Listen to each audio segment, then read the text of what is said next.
సంవత్సరాల సుదీర్ఘ పోరాటంతో SC ST ఏబిసిడీల వర్గీకరణను సాధించుకున్నామని తెదేపా సీనియర్ నాయకులు కొమ్మూరు రవిచంద్ర అన్నారు.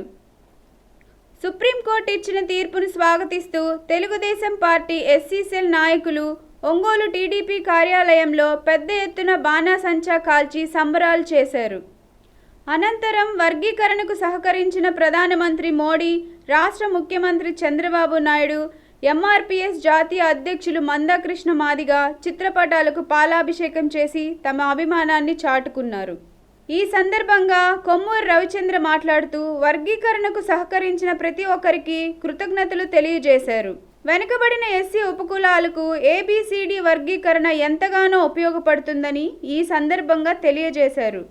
ఈ కార్యక్రమంలో తెదేపా రాష్ట్రీయ ఉపాధ్యక్షులు పసుపుమూర్తి హగ్గయ్యరాజు, పార్లమెంట్ అధ్యక్షులు చుండు శ్యాము, తెదేపా ఎస్పీసెల్ నగర అధ్యక్షులు గొల్లపాడి బాబురావు, తెదేపా సీనియర్ నాయకులు కొమ్మూరు రవిచంద్ర, కార్పొరేటర్ సండ్రపాటి ఓట్స్ వర్త్, మహిళా నాయకురాళ్లు యోనా, మేరీ, రత్నకుమారి, తెలుగుదేశం పార్టీ నాయకులు, కార్యకర్తలు తదితరులు పాల్గొన్నారు.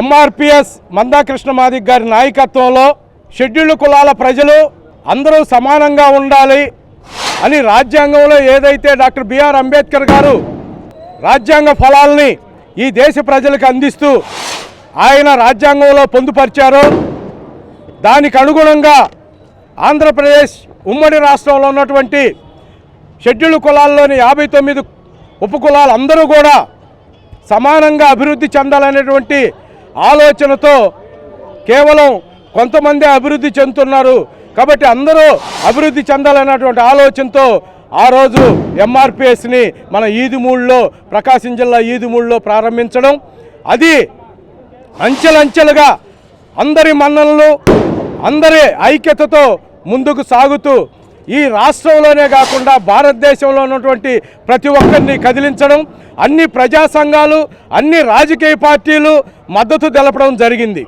మొత్తాన్ని ఈ దేశంలో ఉన్నటువంటి ప్రజలందరినీ కదిలించి చివరికి నరేంద్ర మోడీ గారి ఆశీస్సులతో ఆయన సుప్రీంకోర్టులో వ్యాజ్యం ఆడి మరి ఈరోజు ఒక చారిత్రాత్మకమైనటువంటి తీర్పు, 7 రాజ్యాంగ ధర్మాసనం, 7 జడ్జీలతో కూడినటువంటి రాజ్యాంగ ధర్మాసనం 6:1తో మరి దిగ్విజయంగా లబ్ధి చేకూర్చడం, ఆయన చేసిన చట్టం ఈరోజు చెల్లుబాటు అవుతుందని సుప్రీంకోర్టు తెలియజేసింది. కాబట్టి నారా చంద్రబాబు నాయుడు గారికి ఈ సందర్భంగా మేమందరం, మాదిగలందరూ, మాదిగ ఉపకులాలు అన్నీ కూడా మేమందరం కూడా ఆయనకి ధన్యవాదాలు నారా చంద్రబాబు నాయుడికి తెలియజేస్తూ ఉన్నాం.